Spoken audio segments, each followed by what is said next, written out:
Hey guys, welcome back. I'm honored to have my special guest, Michelle Herzog from Chicago, Illinois. How are you doing today? I am doing very well, thank you. That's good. I first caught wind of who you were on the Mark Groves podcast, one of my favorites to listen to, hmm and wanted just to reach out and say how important your message was that you were delivering that day. And I just had to get you on the podcast. Yeah, thanks for having me. I'm excited. It's one of my Yeah, favorite things to talk about. modern dating. Unfortunately, yes, it is. Uh-huh. And the shit show that it can turn into. Yeah, absolutely. But what really stood out at me is your foundation of values and authentic dating, and then we want to jump into ethical dating too and define that later. But let's get to know you a little bit better. Let's have some fun. How did you decide that LMFT was your route? So I actually wanted to be a sex therapist. That was my kind of decision in college. Um, I was in like a psych class and there was like a little blurb about it in a book. And I'm like, that's interesting. I'm going to do some research. And back then, there weren't many sex therapists in Chicago. So I guess basically took it upon myself to figure out, well, like, how do I get here? So a marriage and family therapy program was the best way. So I can have that couples training. So yeah, that's really why I chose to be a marriage and family therapist. So I could then have that relational framework to become a certified sex therapist.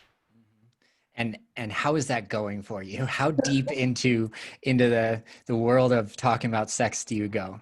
It's literally all I do. um, so my practice here in Chicago is a sex and relationship therapy practice. We only really work with people who are coming in with relationship issues or sexual issues or dating issues. That's one of our other subspecialties.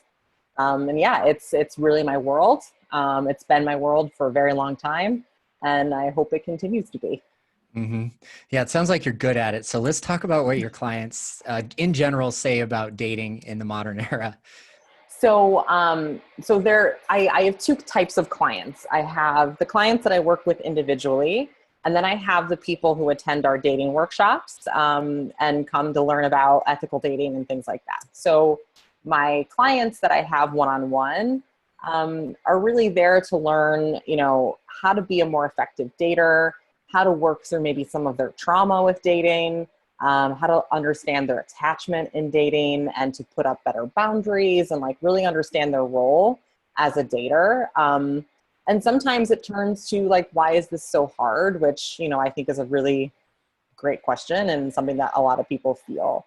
And then we have the workshop person, who will come to our smaller workshops, and they're small on purpose because we want people to feel like they can be open and talk to each other and talk about their experiences.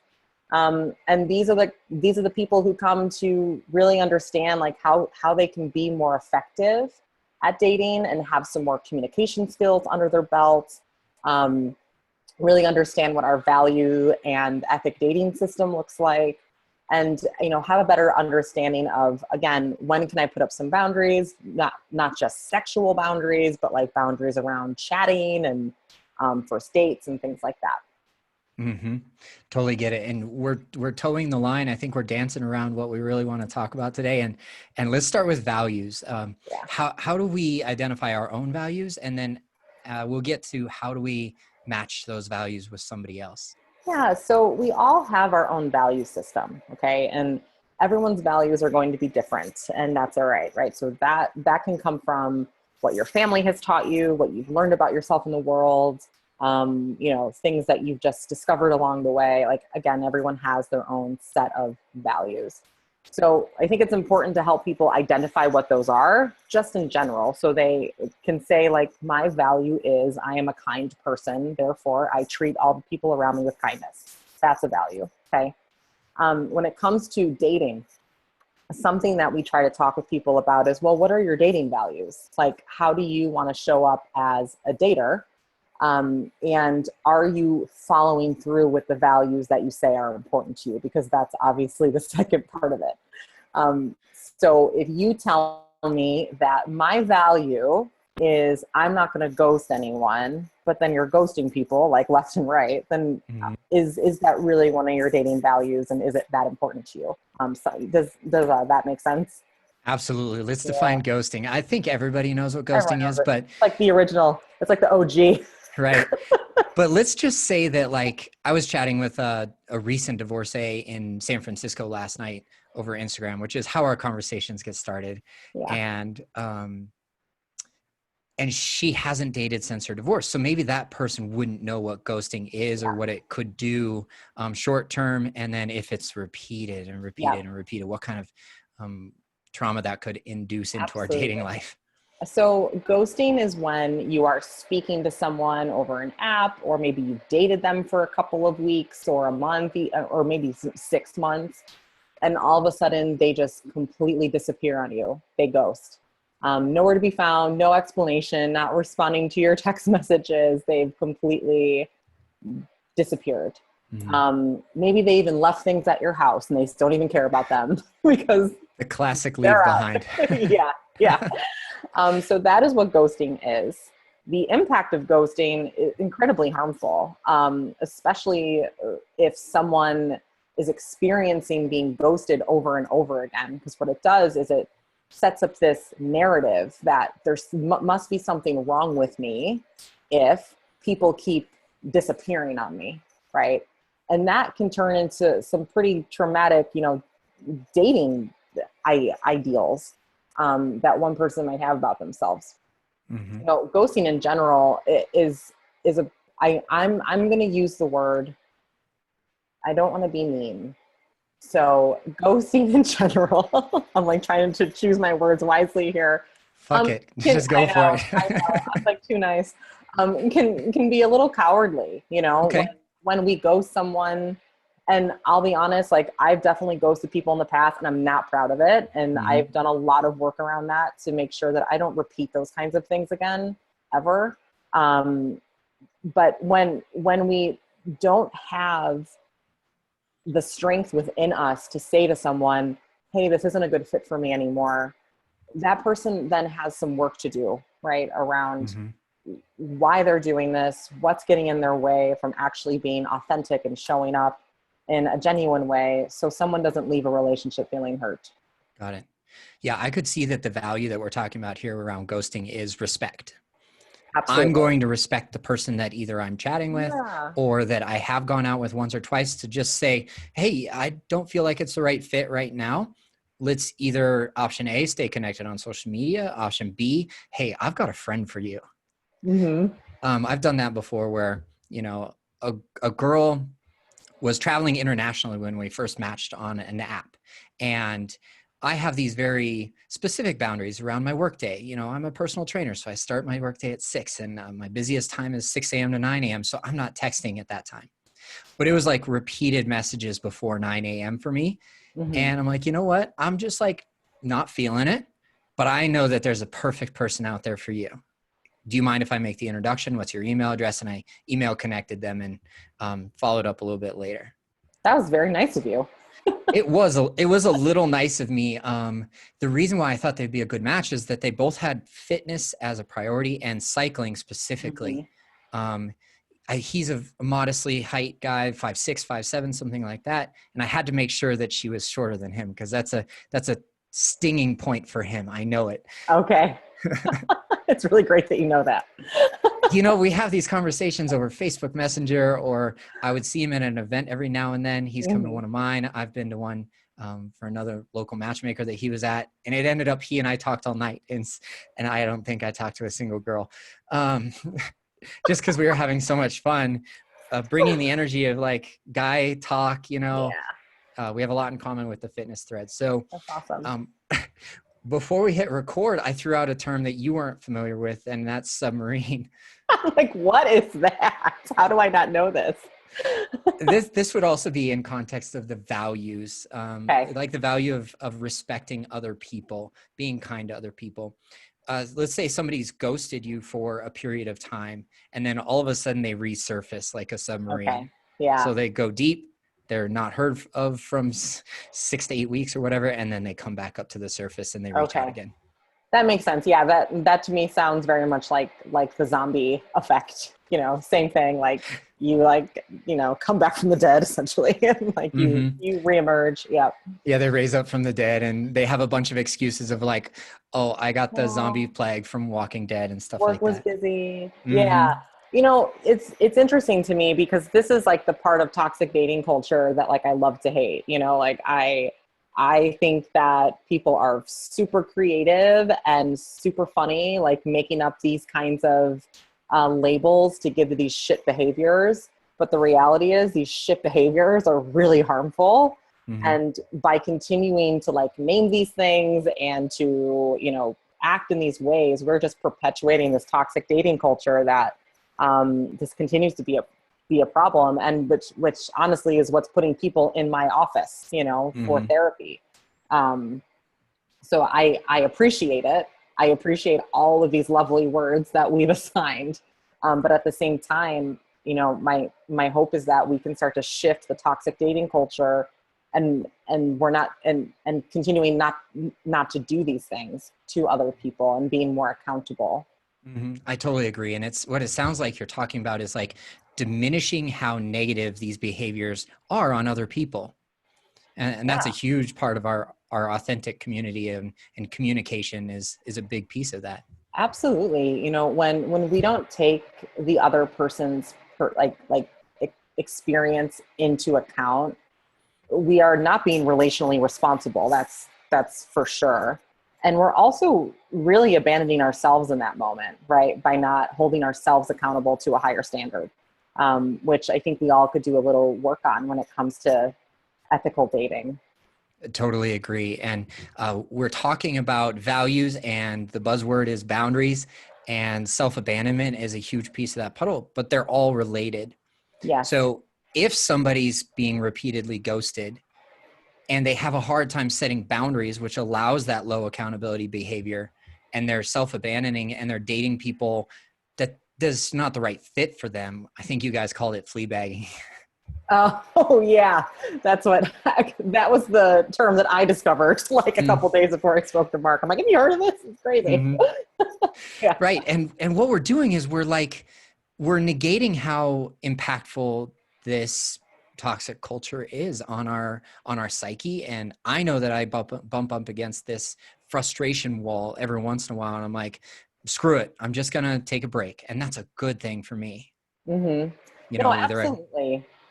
Part of our responsibility to ourselves is if we're feeling exhausted from dating, if we're feeling like we've just been put through the ringer, like I think it is responsible and okay to take a step back, reevaluate, kind of come back to yourself and say, why am I doing this? What am I looking for? What is it that I need out of this experience?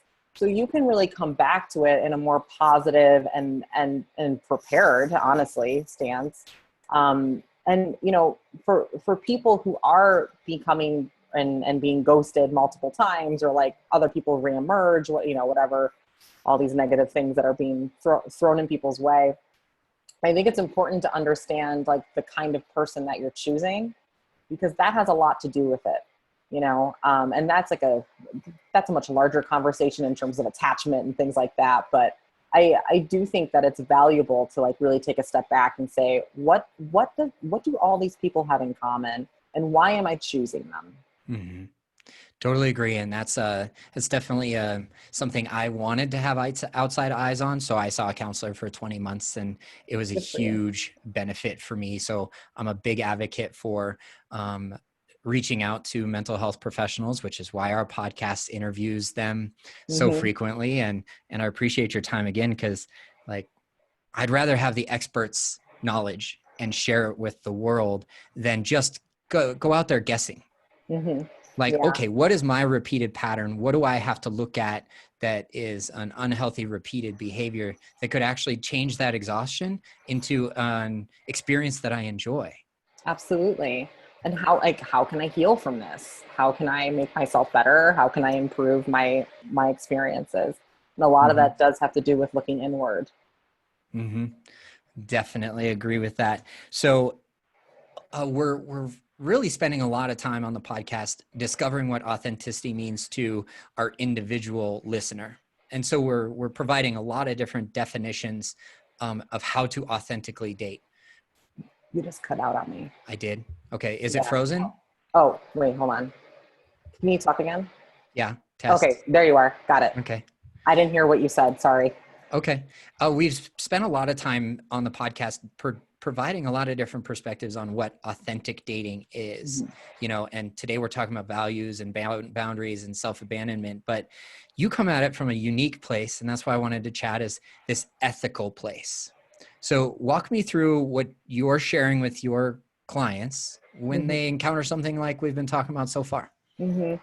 So ethics are very important to me just as a human. Okay. So I run my practice very ethically. I feel like I walk around the world pretty ethically. And I just like to treat people from an ethical standpoint. So for me, ethical dating makes sense. So when I am referring to ethical dating, what I mean is you are holding yourself to a standard that you have determined because it's important to you.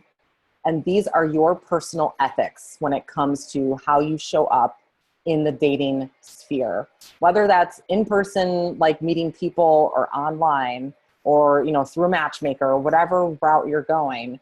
You have decided these are my ethics and I'm going to stick with them because they're important to me.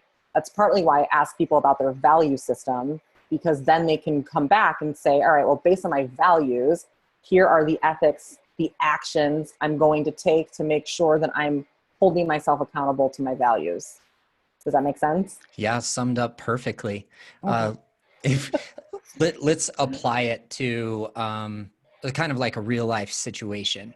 How does that come up? We were talking about, I'm going to set my standard to not ghost somebody, but that's easier said than done. Right. So if your standard or if your ethic is, I'm not going to ghost someone, then that means that you have to be able to hold yourself accountable to that, and to take some risks, and to maybe get some feedback that you don't like. That's part of that's part of the process, and be able to really genuinely say to people, and there are kind ways to do this, it was great chatting with you. I don't think it's a good fit for me. Take care. Or after meeting someone for a few times, it was great meeting you. I enjoyed blah, blah, blah. I don't think that there's much chemistry here for me. I'm going to move on to other options, or, whatever you want to say. So there are kind ways to do that. And honestly, I think it's much better for people to hear what's going on for you instead of leaving them guessing, which is what ghosting essentially does. It just leaves someone guessing, and again, potentially traumatized based on the course of that situation.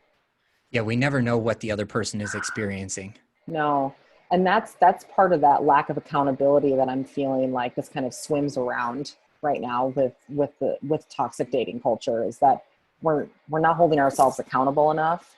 And we're losing our sense of, like relational self-awareness, which is why I'm so attached to the idea of ethics in our dating lives. Because you think it will solve what exactly? Like this big, huge movement worldwide. Oh my gosh. If I could start a movement, I'd be so happy. How do I do that? Someone help me.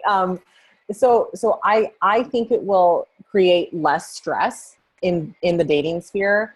I think it will produce more intentional and authentic daters. I think people's experience will be less negative, and more real, and I think people will actually give others a fair chance to see if it's a really good fit for them or not. I think that we're really, really good at going on to the next person because we have this idea that there are so many available to us. There are not. Sorry. Sorry. The data proves it. So that's my hope, right? And I do think that with technology, that it's becoming more and more difficult to be socially conscious in that way. So my hope is that we can kind of take a step back and really evaluate why we're here, what we want out of it, and how we can be as ethical as possible. So we have a good experience. And so the people that we're coming in contact with have a good experience as well. Mm-hmm. Even if it doesn't end up in a relationship, like that's okay. Yeah. That's why dating apps exist now. Yeah, I completely agree with that. So something that commonly comes up in our community is like, now that we're talking about ethically dating, some people choose to ethically date just one person at a time. Yeah. And on the other side, you can ethically date more than one person at a time. Yeah. And I think that this is like a really good real life example to kind of like break down and walk us through it, that both are okay ethically, as long as we're doing what? So either are completely fine. But if you are going to ethically date multiple people, I would probably be upfront about it. You know, I would try to be as fair as possible. And again, like it's not necessarily a negative thing to like be dating 2 or 3 people at a time if you can manage that. Like I'm really impressed by that, to be quite honest. Agreed. Yeah. I'm very impressed by your time management skills if you can pull that off. But I think part of that is being very clear about your intention and, you know, why you are dating in that way. Like, I don't want to, you know, put all my eggs in one basket. I don't even know if that's like an inappropriate thing to say. That's like the only thing that's coming to mind right now. But you know, just being very clear, just like when it comes to sexual stuff, like if you are using dating apps to have casual sex, that's fine, but you need to be upfront about it because not everyone is using dating apps for that. Yeah, communication is definitely key component when it comes to how we like to date. Absolutely. It also gives the other person on the other end of that an option to say, you know what, thank you for telling me that. I don't know if I can date someone who's dating multiple people, so I'm going to make an exit, right? Mm-hmm. So it gives that person a fair chance to like make a choice that works for them, you know? I totally agree with that. Like, that comes from the value of respect once again, of like, Yeah. I'm giving the person respecting what their boundaries are, what their choice is to ethically date, and I'm giving them the choice to choose for them what's the best fit. Mm-hmm. And Absolutely. and why I bring it up is I've been mulling over what it feels like based on attachment styles and based on the modern dating culture. I've been mulling over what it feels like for both parties dating multiple people. And what I'm kind of digging deeper into is that it gives them the option or the opportunity to take more risks when they are connecting with more than one person at a time. Say as like, my value is honesty and transparency, and I'm honestly and transparently sharing with partner A and partner B, and it's not the right fit for partner B. Okay, well, I just kind of won there by Mm-hmm. living through my values and ethically dating more than one person at a time. And I allowed somebody to excuse themselves because I took a risk that was honest and transparent from my point of view. Absolutely. Absolutely. And when you take that risk, you have to be okay with the outcome, right? So part of that ethical system is, well, if I say that I'm going to be honest with people and here I am being honest, then the risk is some people might not like my honesty. That's okay though. You know, that's you living authentically and you not hiding behind something because you're afraid of what the other person might think, say, do. Mm-hmm. And there's a lot of fear of loss there. Say on the other side, Absolutely. in any level of relationship, whatever stage you're in, there's fear of loss. And that's one of the things that creates an attachment. On the other side, person A is dating one person ethically. They're communicating that. They're honest about it. They also have this opportunity to take risks, and share the same exact information honestly and transparently because they know that there's more people out there. But what they're choosing to do is not necessarily like spreading themselves so thin energetically or financially, because it's expensive to date 2 or 3 people at a time. It is. And again, that's part of that value system and why I ask people to really, you know, create that set of ethics for themselves, because it is time consuming to date. It is very expensive to date, right? You are potentially, ignoring friends and family to date. Hmm. Some people don't work as effectively when they're dating because they're on their phone all day, chatting with people. Like, there are costs that are associated with dating outside of money. Uh-huh. Um, Opportunity costs, time. Opportunity, absolutely, absolutely. I recognize that right now with COVID, plenty of people are saving a lot of money because they're not going on dates. Hopefully, that's not what they're doing right now. And I think that it's kind of like a reality check for some people around how much money they're spending on dating, and if it's worth their investment. And I'm not saying it is or not, right? But like there are people who are evaluating those things right now. Truth, absolutely. From my experience, you're speaking straight to my heart right now, because I was working at the gym up to 30 hours a week, doing better than I had in a really long time, because as a business owner, there's fluctuation and there's ups and downs. And as an online personal trainer, our price point is even lower. So I have to Yeah. work harder to find more clients, right? Yeah. And so when the gym shut down, I literally went from 27 session hours a week to 9 in Yeah. the week before. Let's see, this is the second week in March. So there's a lot of unknown for me and a lot of financial changes for me too. And that's an experience that I wanted to go through to see what I could do to handle that. Mhm. And the best decision for me all year long, I haven't been on an in-person date yet this year. So that was a personal choice based on my values and where I was experiencing fun or stress or too much, too whatever. This year has been amazing for that. But for the financial piece and for the growth piece, like, I went from here and lost 90% of my income just like that because of something that we're all experiencing together. But had I chosen to continue to date during COVID or shelter in place, like, I would have a lot of fear and scarcity and maybe not diverting my time to the right places. Mhm.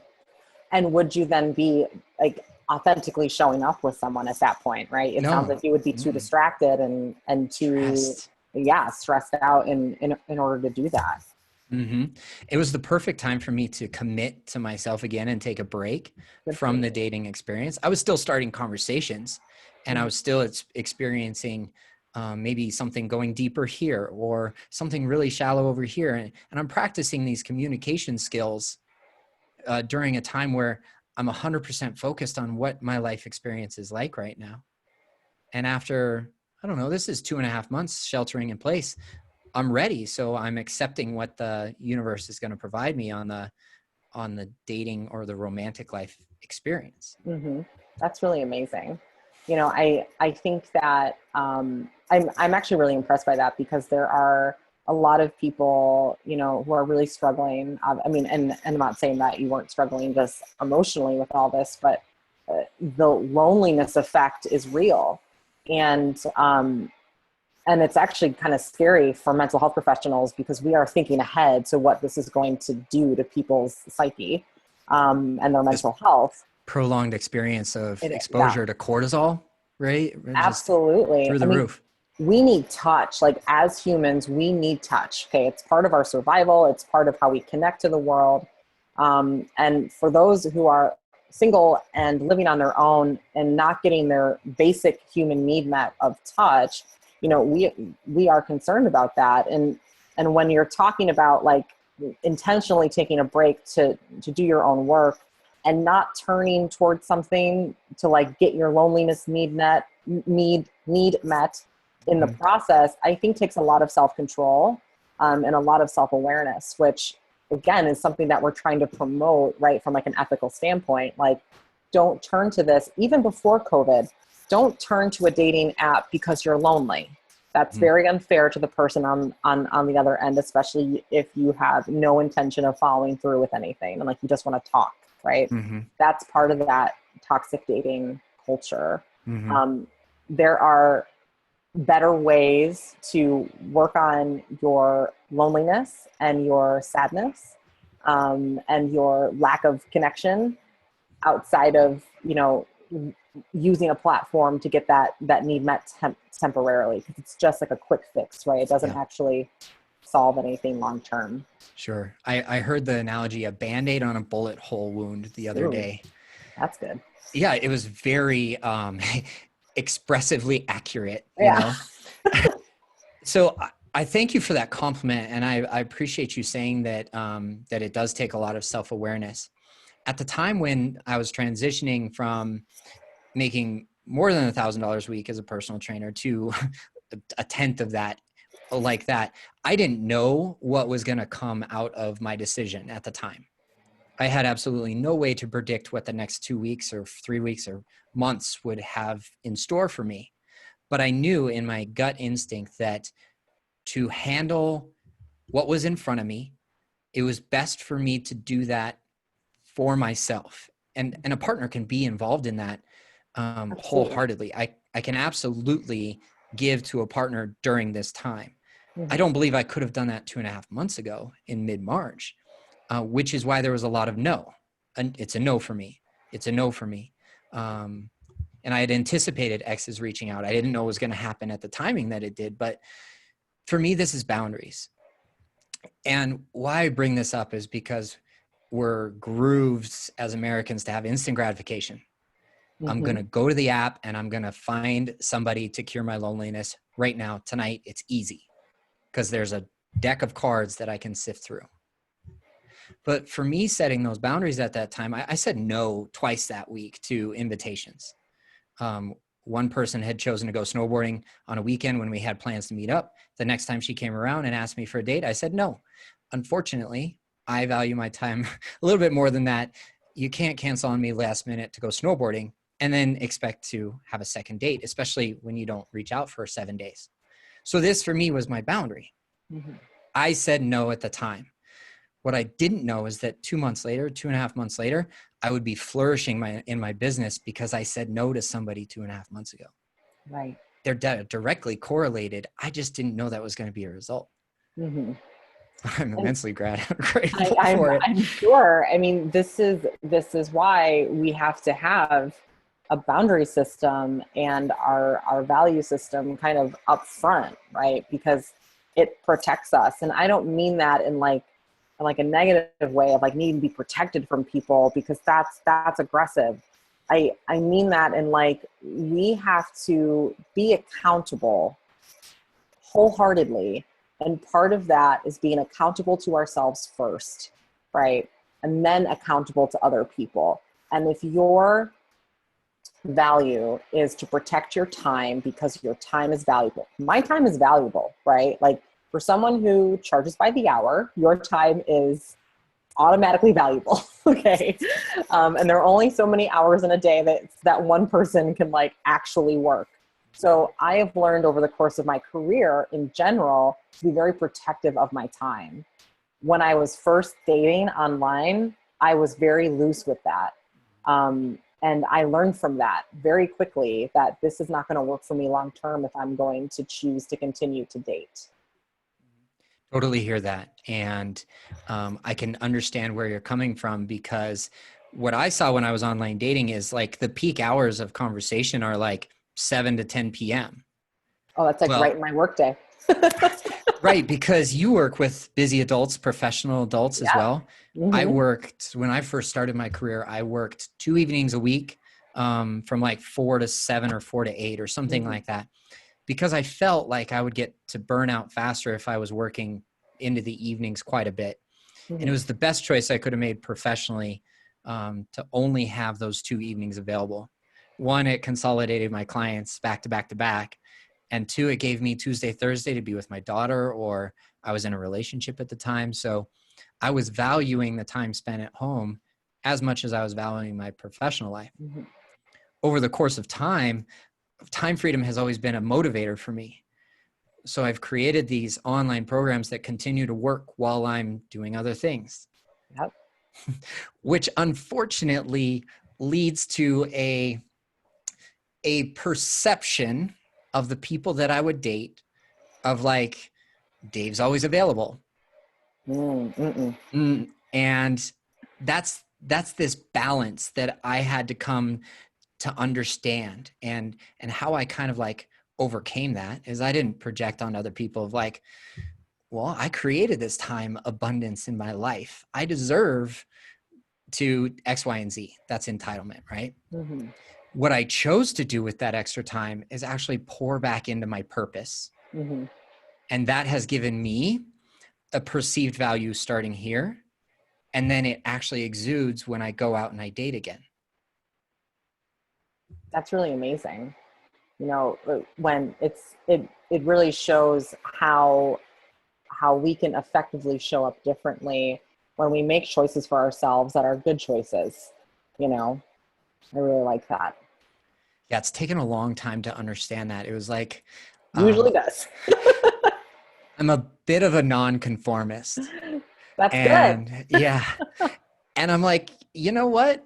I actually don't converse very well at 9 o'clock at night. I'm just not spot on there. I'm tired. I've worked all day. I can imagine that like living with me, I've lived with 2 girlfriends since my divorce. Living with me was a bit of a challenge if like, hey Dave, it's a Tuesday. Let's open a bottle of wine. Well, it's 8:45. I got bedtime at 9, you know, Time to like, wind down. Yeah. Yeah. and it can't be that alcohol consumption every night because my day starts at 5 or 6. So that's a boundary for me, you know, and those are good things for me to have in my life.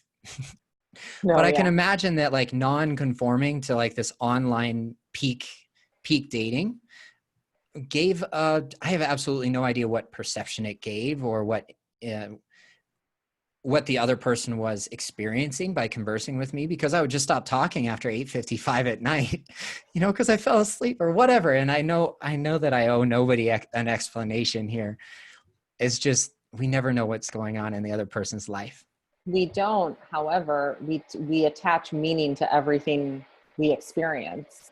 So someone who maybe has a fear of being ghosted, or, you know, has a hard time trusting other people, and who's actively dating and comes across someone who just stops texting, you know, at like a certain time, might not be able to understand like where you went and why you're doing that, and might not be able to understand your boundaries. And that's where I think that we can do like a lot like a better job at being more expressive around like, here are my boundaries with, you know, chatting over the apps, and I'm mindful when I'm on my apps, and I have like my dedicated time, and I'll definitely get back to you, you know, et cetera, et cetera. Mm-hmm. Totally get that. I'm chatting with just somebody I met on Facebook. I believe it's a more of a professional connection, and I'm happy to keep it there because just so much joy in this person's life right now that like maybe they're not even seeking a relationship, which is fine. We haven't even talked about it, but we were chatting on a Sunday about you know, some kind of energy dynamic in a relationship, just loosely based on a podcast episode I heard her on, and she listened to one of mine, and we were just really connecting in a friendly way. At 9 o'clock, she said, hey, I'm going to wind down for the night, which means that I don't use Facebook after pretty much now. Mm-hmm. I'm like, that is a great way to communicate what your boundary is, because you know what? I actually share the same one. I didn't necessarily have to say that back at that time because it would have been responding after she just set a boundary. All I have to do is say, thank you for setting that boundary. Have a wonderful night. I'll talk to you soon. You know what's really great about that is, even if that person was like really, really loving the conversation you were having and like wanted to stay, they held true to themselves and didn't abandon themselves and still set the boundary. That's what I'm talking about right there. And you can almost sense this higher vibrational level coming even through a social media app like Facebook Messenger. Since then, we've had a professional conversation on the phone and enjoyed it. And she's an enthusiast like you. Oh, good. And so if you can imagine how this phone conversation went, Right. I ask a question and let's see, we made the joke of like, okay, well, I'm going to start at this time frame, August 2016. And then she talked all the way up through her timeline to August 2019. And I was like making mental notes of this chronological order here. And it's like really natural for that to occur. From what I'm understanding is like a masculine energy creates the framework and the feminine kind of fills it with artwork. Oh, that's interesting. I have never heard that. Yeah, I'm borrowing that from one of our amazing guests. Oh, Violet Lang just kind of okay. rang that, and it hit true for me that like on a first date, it's totally okay for that feminine energy to dominate the conversation because that's just the winding beauty that exists there. Mm-hmm.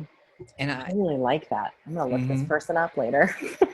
I'll share with you her episode that we interviewed her Okay. on, and Yeah. she'll talk more about it. It's phenomenal. Just like new perspectives that we bring into our community have so much value Mm-hmm. That's wonderful. around, yeah, around just one topic. Yep. That's very cool. Thank you. Hmm. Yeah, absolutely. So if your message resonates with people, what's the best way for them to get a hold of you? So I have to say this because I get a lot of people from around the country who want to do therapy with me. I can only work with people who live or who are residents of the state of Illinois. Unfortunately, that's just the law. I'm looking into how I can creatively and ethically and legally get around that by maybe having Hmm. like a coaching business, but that's not on Hmm. my radar right now. Hmm. But I can be reached at on my website, which is liveandlovemindfully.com. And we have a great resources page on there, a ton of books and podcasts and websites and apps that we love, all broken up into categories: couples, sexuality, mindfulness, things like that. And then the other way to get a hold of me is on our Instagram, which is Chicago Sex Therapy. And I noticed one thing that you put out there on that Instagram is that there's this disclosure of like Oh, the what you're going to find on your Instagram account is not necessarily therapy. It's no. for education and Yes. entertainment. Yes. And that's one of the things that I respect most about you is Yes. your upfront nature of Yes. this is how it is. This is how it is. Therapists, we have an ethical code that we have to abide by, and we are giving our information, right, that we've all learned from school or trainings and whatnot. And a lot of people are really good at making it um, relatable to like the public. And there are really amazing therapists out there pumping out great information, but it's not therapy. These are tools. This is education, sometimes entertainment. And things that hopefully people can take and learn from, and hopefully take to their therapist or like read a book and things like that. The other part of my disclosure is it talks about consent. And for some reason, this must be because I have sex in my handle, Chicago Sex Therapy.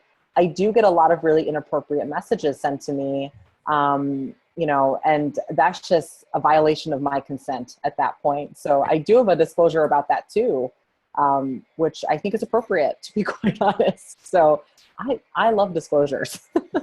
And that sets And a that's healthy my boundary. boundary. Yeah. That is very much my boundary. Yeah. Right, Yeah. right. I know that your time is valuable. So if there's one thing that we touched on briefly or that we didn't get to that you want to leave us with, what would that be? So I just want to say to everyone who's out there dating and, trying to navigate modern dating culture, you are not alone. There are plenty of people who feel the same way that you do, if it's not as positive as you are hoping to feel. My ask for anyone, and I say this to all of the people who come into my office and to all of the people that come to our workshops, my ask is that you make better choices so your behaviors do not continue to contribute to the toxic dating culture. That's my ask. I think that we can lead much more ethical lives if we all make better choices for ourselves and we start to treat each other with a little bit more respect. Very well said. Thank Yes, of course. you. Well, Michelle, it was an absolute pleasure. Yeah, I thank know you for you've got having me. a busy day ahead of you, and it's a blessing, right? To be business owners and to say, have Friday after 4 o'clock, I'm good. I'm no Yep, longer available. And I've got a call at 3:30. I've got perfect. a call at 4 o'clock. And that's the end of my work week. That's awesome. And enjoying the opportunity of like checking in with who I am in our current existence right now is like, well, invited to go on a hike with friends tomorrow. I'm like, okay, how many people are going to be there? How many people have I been in contact with before? Yep. And then how many new people are coming into the Yeah. small hike? So a great opportunity for us to set boundaries in a very logical and oftentimes well-received kind of a way. Mm-hmm. You know, I was asked out on a coffee date last weekend and I gave it a day of thought, and I'd originally said yes because we've been out before, one of my last dates in December. And I started thinking about it. I'm like, that's not me living up to that value that I had set for myself of like, who am I in contact with? Who do I see? Still have to take care of my roommate and clients, and that's my responsibility. Yeah, and you and I talked about this briefly before, but I'm asking people to protect their physical health now like they would protect their sexual health, right? And now that COVID is here, like there are a series of questions that my hope is that people are asking, especially as states reopen and like it's becoming like more acceptable to be around other people. Social distancing is still a thing, and you still need to know, who that person has been in contact with, if they live with people, if those people are essential workers, right? Like these are all very important questions. And just like we would with, asking about STI status, are you dating other people right now? And are you physically seeing them? Because my health is important to me and I don't want to put myself at risk with the COVID pandemic.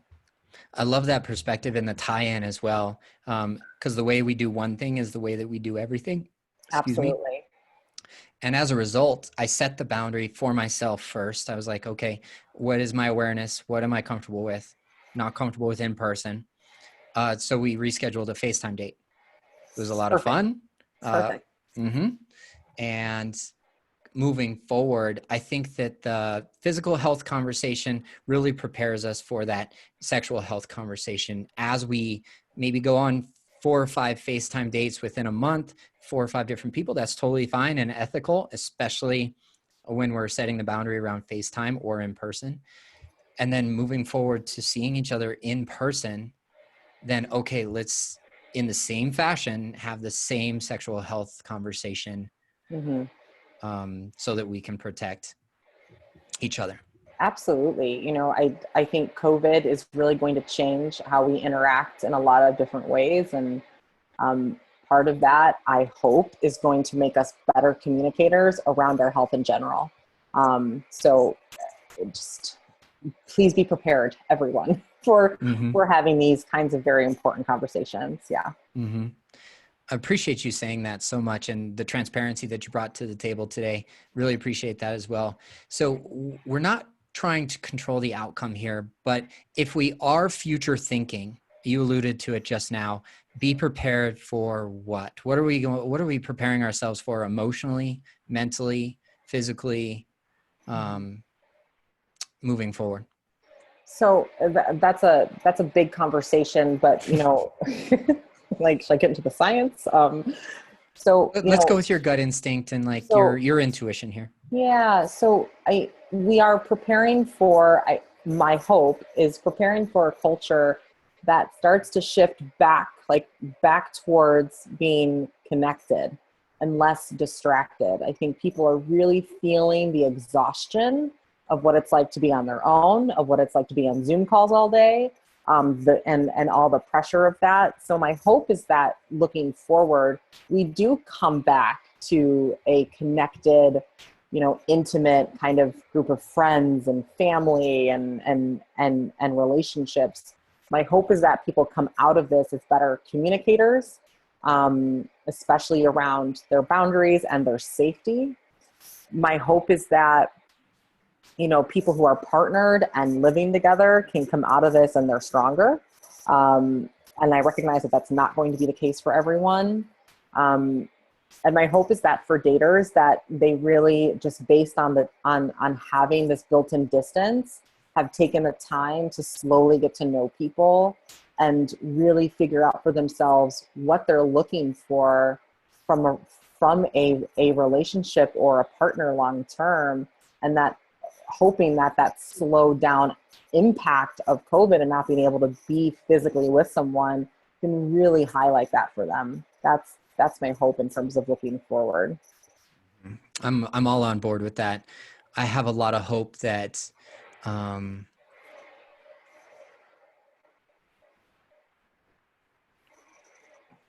just going to leave it at that, because That's fair. because you said it very, very well. I appreciate that. Yeah. Yeah, of course. I mean, it definitely paints a beautiful picture in my mind. Me choosing to be single during this time. And I feel like that's, if that's what works for you and for someone who's listening, then that's great. Listen to yourself. There's nothing wrong with listening to what to what your gut is telling you. Mm-hmm. And that's what my gut was saying, and it's definitely proven to be correct time and time again. Learning to set boundaries, learning why they're important, learning what it means for me to feel safe. Mm-hmm. That's awesome. Mm-hmm. Well, thank you again, Michelle. It was Yeah, really a pleasure to chat with you. absolutely. Thank you for having me. Mm-hmm.